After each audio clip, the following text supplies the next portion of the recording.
Your dishwasher at the bottom of the door. So here's the door, it's open so that we can load.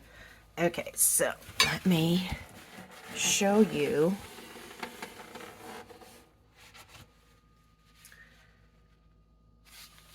the mud and muck.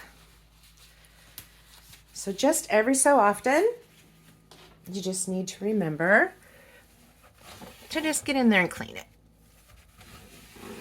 Because why leave that gicky stuff in here to get all over your dishes? And there you go.